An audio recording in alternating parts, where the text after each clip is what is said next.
बाप जीत गया, बेटी हार गई। कोई नहीं आके इस पे सारा खेती बाड़ी खुद का करेगा। ये मेरी फ्यूचर है, इसमें खेती बाड़ी मैं करूंगा। इसमें जो फ्यूचर, पहली बात तो ये जो बड़ी कुत्ती चीज है फ्यूचर, हमने गोल फ्यूचर के लिए बनाया था और फ्यूचर के बारे में हमें कुछ नहीं मालूम। आज मैं एक पर्टिकुलर लेवल पे हूँ, मैं टीचर हूँ और मैंने कहा कि मुझे क्राउन एम्बेसडर बनना है, मुझे 1 लाख आदमी को जुड़ाना है, मुझे मर्सिडीज लेना है। तो मैंने अपना फ्यूचर के बारे में लिखा। सबसे मेन बात फ्यूचर, फ्यूचर जो है ना, आपको सबसे पहला मैंने जो लाइफ में देखा है,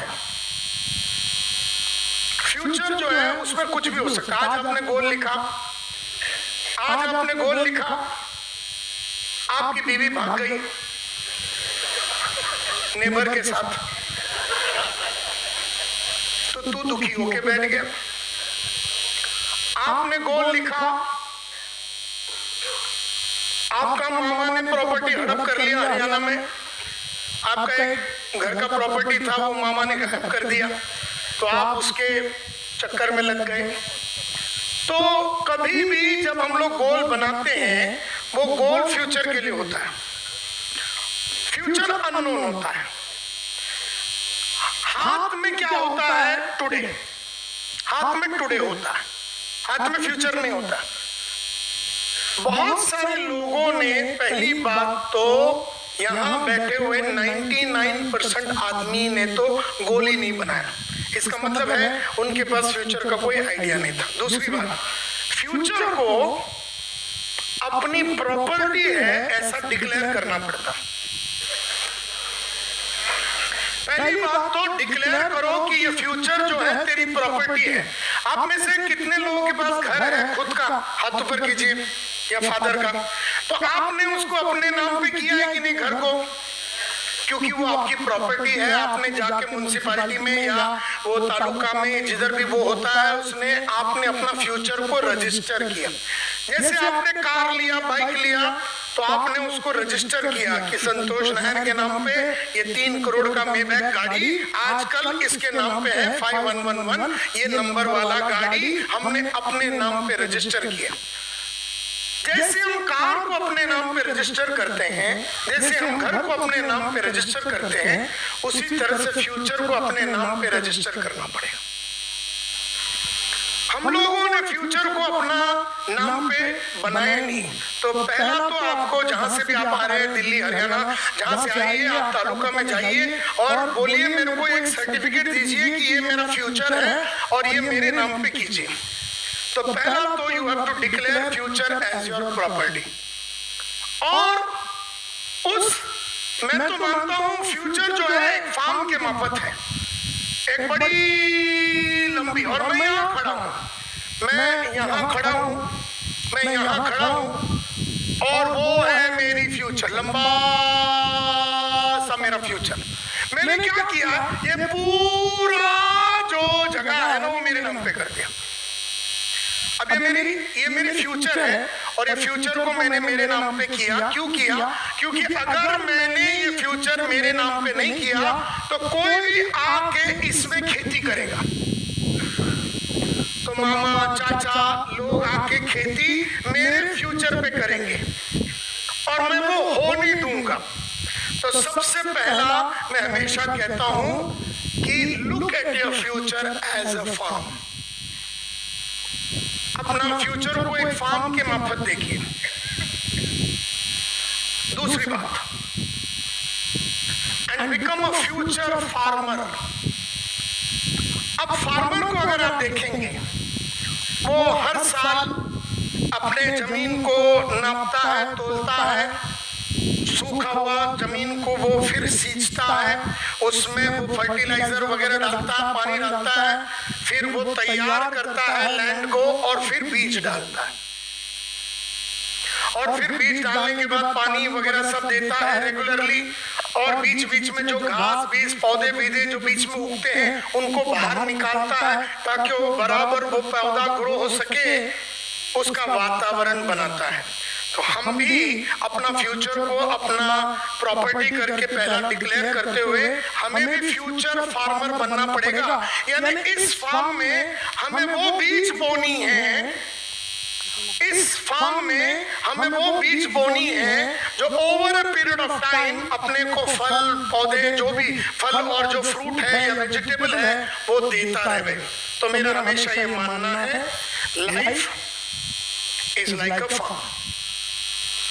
life is like a farm, it has to be lived in the future. Life को फ्यूचर में जिया जाता है। अब प्रॉब्लम ये है कि बहुत सारे लोगों को आज उठने नहीं हो रहा है, आज पढ़ता नहीं है, आज फोन नहीं कर रहा है, आज मीटिंग नहीं ले रहा है। इसका तो फ्यूचर गया है। जो आदमी आज को नहीं संभाल सकता, जो आज पढ़ नहीं सकता, जो आज लिख नहीं सकता, जैसे मैंने कहा कि गोल बुक कब बनाना है, आज। और समझो तूने नहीं बनाया, तू गारंटी लिख ले, you are not a future farmer. Future को बनाया जाता है, उसके लिए जो बीज बोने हैं वो बोने हैं, बोने ही हैं। फ्यूचर का जो संतोष है, अगर जवान रहना चाहिए तो आजकल कुछ करना पड़ेगा। फ्यूचर का संतोष है, जैसे 60 की उम्र से 120 तक की उम्र में मेरे को हर महीने 10 लाख रुपए मिले, इसका मैंने बंदोबस्त कर दिया। 60 बरस की उम्र से 120 तक, मतलब 60 में मैं बैठ गया ना घर में, 10 लाख रुपए मेरे को हर महीने में मिलेंगे 120 की उम्र तक, इसका मैंने सेटिंग कर दिया। अब इसका मतलब ये नहीं कि मैं सब पैसे बचा के आजकल कुछ खाता पीता नहीं, नंगा ही घूमता हूँ, नंगा भूखा घूमता, नो, आजकल सब खाता हूँ, लेकिन एक्स्ट्रा पैसा बना के फ्यूचर के लिए मैंने उसको सेट किया है। क्योंकि फ्यूचर में आने वाले झटके फटके, मेरी 3 बेटियां हैं, एक फैशन डिजाइनर शादी करके गई, दूसरी वाली अमेरिका में परफॉर्मेंस स्टडीज सीख रही है, तीसरी वाली अभी अप्रैल में ऑस्ट्रेलिया जाएगी। अब ये लोग पैसे देंगे नहीं देंगे, अपने बाप का देखभाल करेंगे नहीं देखभाल करेंगे, फ्यूचर में मैं कमा सकूंगा कि नहीं, ये तो मेरे को आज ही सेटिंग कर देना। तो मैंने सेटिंग कर दिया। Now, future is like a farm. It has to be lived. A life is like a farm. Life जो है ना, ये पूरी जो जिंदगी है वो एक खेत के माफक है, खेत। और ये जो खेत है इसमें हम जीते हैं फ्यूचर के लिए। फ्यूचर जो है वो तुम्हारा प्रॉपर्टी है। It is your property. कई लोगों ने अपने फ्यूचर को अपने नाम पे नहीं किया है, because it is not their property. उनको मालूम, उनके फ्यूचर में कोई भी खेल के जाता। अब एक लड़की जिसने 24 की उम्र में लिखा था कि मेरे को 25 में ये करना है, 26 में ये करना है, 28 में ये करना है, इस तरह से मैं अपना बिजनेस सेट करूंगी, ऐसा उसने गोल बुक बनाया होता तो वो अपना फ्यूचर को जी पाती। जो कि उसने गोल बुक नहीं बनाया, उसके बाप के पास गोल था, लड़की के पास गोल नहीं था, बाप के पास गोल था कि इसको 24 में शादी करा देना है। बाप ने अपना गोल सेट कर दिया क्योंकि बेटी के पास गोल था ही नहीं, एंड देयरफॉर बाप जीत गया, बेटी हार गई। बाप क्यों करा सका तेरी शादी? इसलिए तेरा फ्यूचर जो था वो क्लियर नहीं था कि 25 में ये पढ़ाई करूंगी, 26 में ये पढ़ाई करूंगी, 28 में 2 साल नौकरी करूंगी, 30 में मैं ये करूंगी, शादी तो मेरे को 35 में करना है। ऐसा क्लियर नहीं था ना फ्यूचर, लेकिन बाप क्लियर था कि 24 में शादी करा देना, तो कर दिया। 25 में मां बन गई, 26 में डबल हो गई, 28 तक उसका गेम खलास हो गया। अब 2 बच्चे की मां बन गई, घर में सब जिम्मेदारी आ गई, गोल बिल तो गया। और यही होता है लड़कियों के साथ इंडिया में। और सब जगह जहां पर लड़कियां क्लियर नहीं है अपने फ्यूचर को, इसी तरह से तुम क्लियर नहीं होंगे तो कोई भी तुम्हारे फ्यूचर के साथ खिलवाड़ कर सकेगा। देयरफॉर जोर से पढ़िए, फ्यूचर इज योर, ये आपका प्रॉपर्टी है। किसी को भी आके आपके खेती में करने का काम न दीजिए, उसको आप पहले जिम्मेदारी लीजिए, ये मेरा प्रॉपर्टी है। जैसे ये मैं यहाँ खड़ा हूँ, ये मेरा फार्म है, ये मेरा फ्यूचर है, और ये पूरा फ्यूचर, इसमें ना चंद्रकर साहब, ना ये, ना वो, ना राजपूत, ना कोई नहीं आके इस पे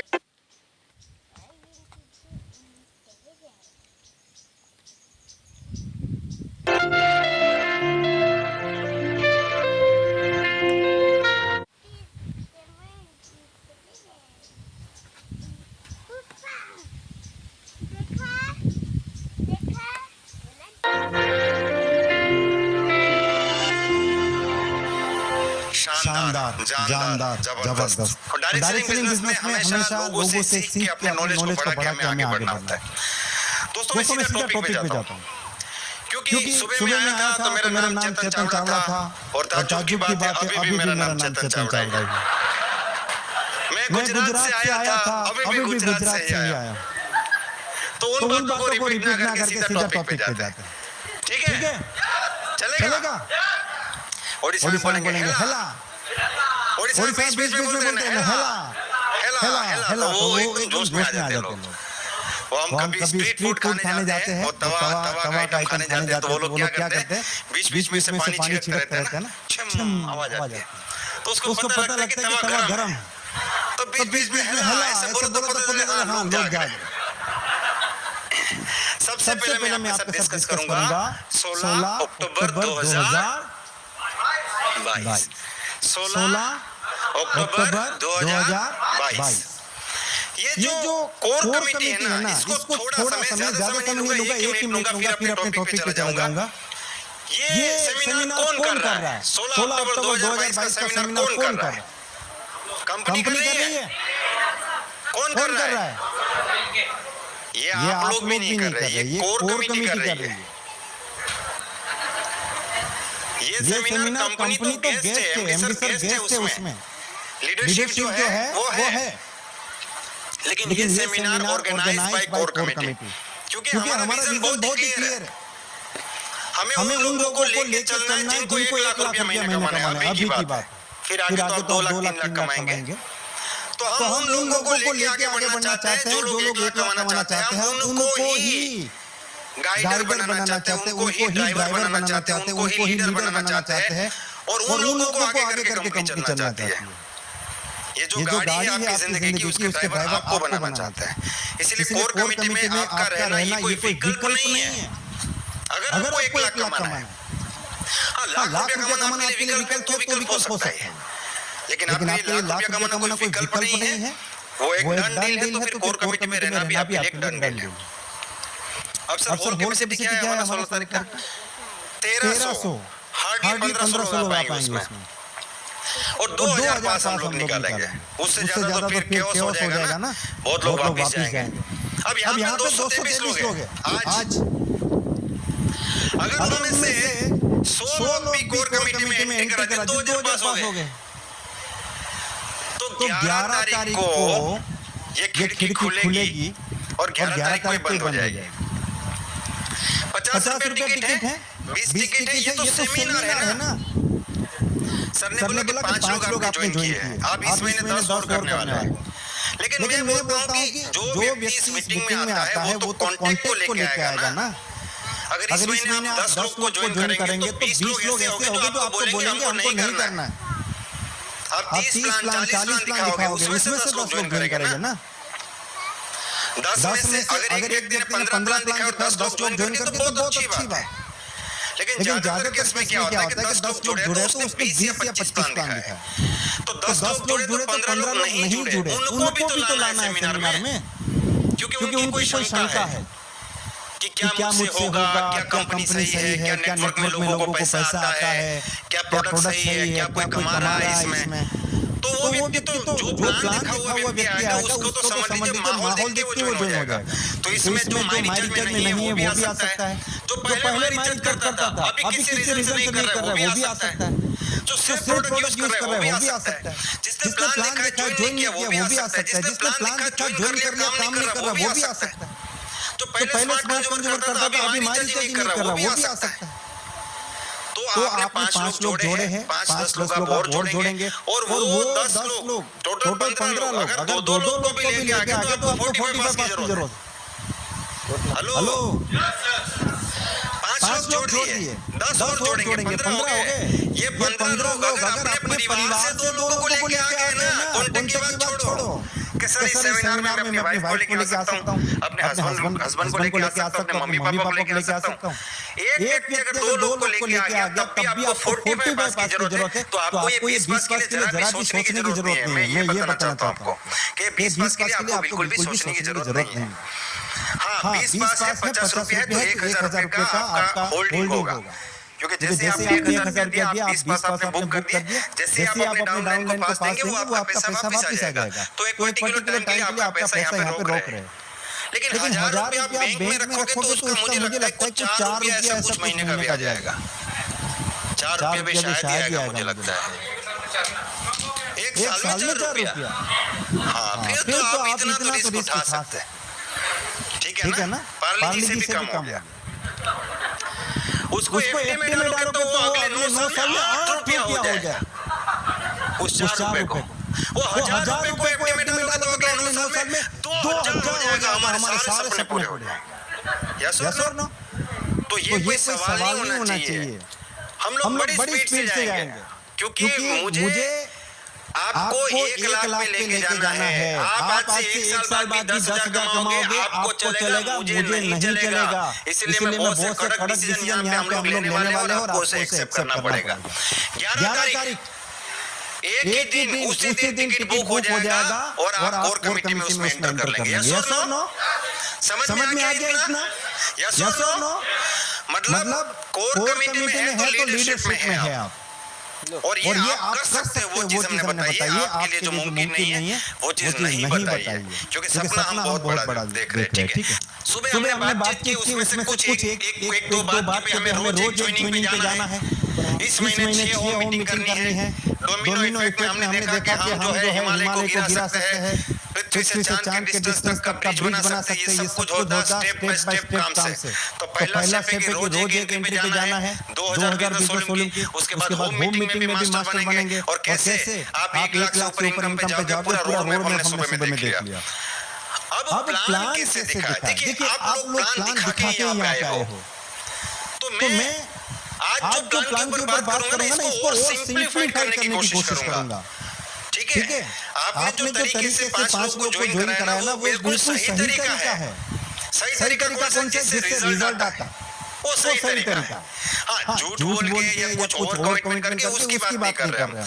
लेकिन एक आदमी बोलता है सर मैं ना टाइम कंपाउंडिंग सिस्टम से प्लान शुरू करता हूँ लोग जुड़ते हैं मेरे साथ।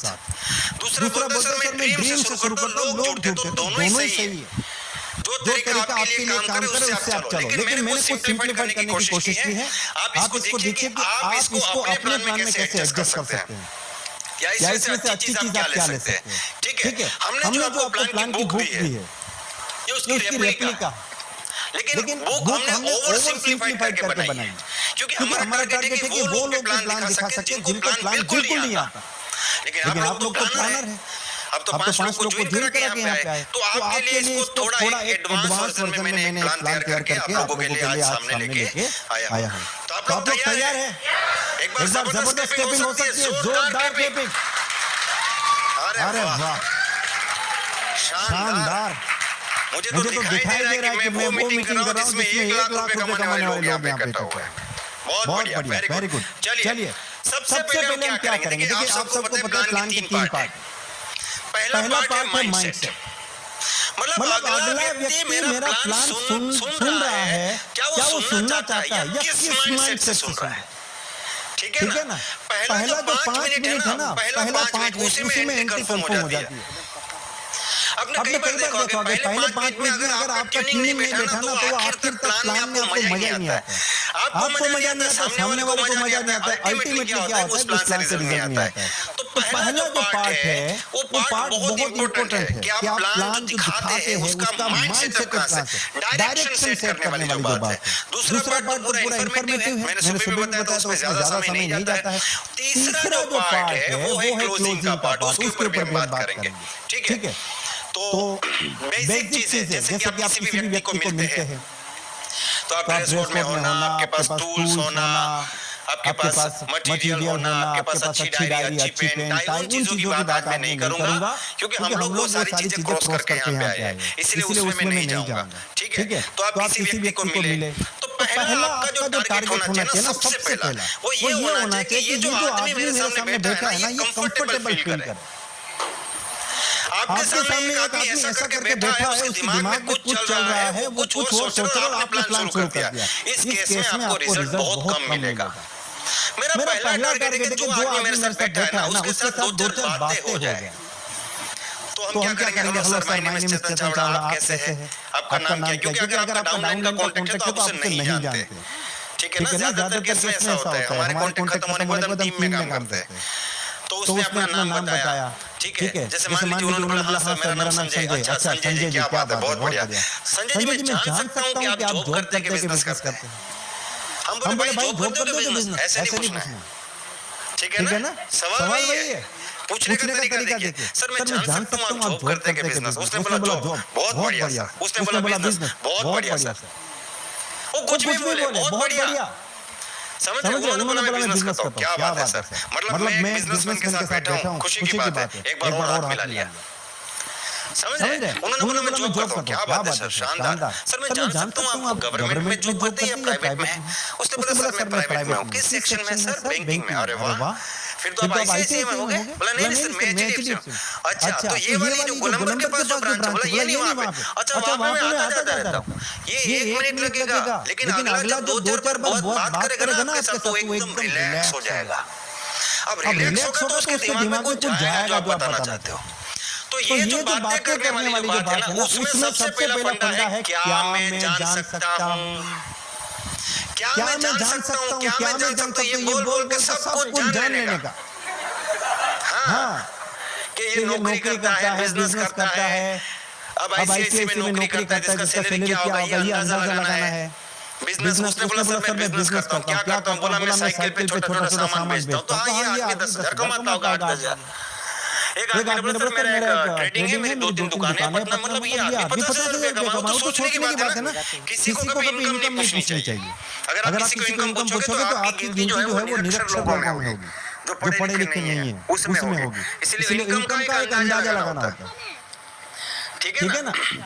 अच्छा मेरा एक डाउनलाइन था, बोला सर लोग बड़े परेशान हैं, मैं बोला क्यों, बोला इनकम नहीं पता, मैं बोला तुम क्या कर रहे हो, बोला आपने जो लिस्ट का फॉर्मेट दिया है ना उसमें कॉलम में इनकम, तो मैं सबको फोन करके बोला आपका इनकम क्या, बोला क्यों, बोला लिस्ट में तुम्हारा नाम लिख रहा। देखा तो मैंने बोला वाह तुम्हारा नाम एक दिन गिनीज बुक में जरूर आएगा। तो कॉमन सेंस की कोई ट्रेनिंग नहीं होती है दोस्तों, ठीक है ना। अच्छा कुछ लोग क्या करते हैं जब प्लान लिखना शुरू करते हैं ना तो जैसे प्रोस्पेक्ट आपके सामने आ गया ना सब चीजें साइड में छोड़ दो, सीधा उसको अटेंड करो। Yes sir my name is Chetan Chavda. कुछ लोग क्या करते हैं जैसे मान लीजिए मेरा डाउनलाइन 2 कॉन्टैक्ट लेके मैंने देखा है, ओके वो आके सामने पे तो मैं उसको सामने नहीं देख रहा हूँ, मैं टेबल पे ऐसे ड्रॉअर खोल रहा हूँ, ये कर रहा हूँ, मैं बैग में से किताब निकाला, ये किया, फोन निकाला, घर पे फोन किया, हाँ सब्जी में कहाँ बना था, नहीं आएगा, वो चिंटू खाना खा लिया, काहे रो रहा है। अब अगला आदमी मुझे पूरा स्कैन कर रहा है, ये आदमी क्या है मेरे सामने नहीं दिख रहा है, फिर बोलेंगे देखिए हमें बिजनेस लेके आए, वो सुनेंगे नहीं क्योंकि उसने आपको पूरा स्कैन कर लिया। जैसे आदमी आपके सामने सब कुछ साइड में रख के उसको अटेंड कीजिए, फोन को कर दीजिए साइलेंट। कुछ लोग क्या करते हैं बोलते सर फोन साइलेंट कर दे, उसका साइलेंट कर दे, स्विच ऑफ अपना बार-बार बज रहा है साइलेंट कर रहा है, फिर बज रहा है, सर मैं प्लान में हूँ। अरे भाई थोड़ी देर रख दो, सही बात है ना।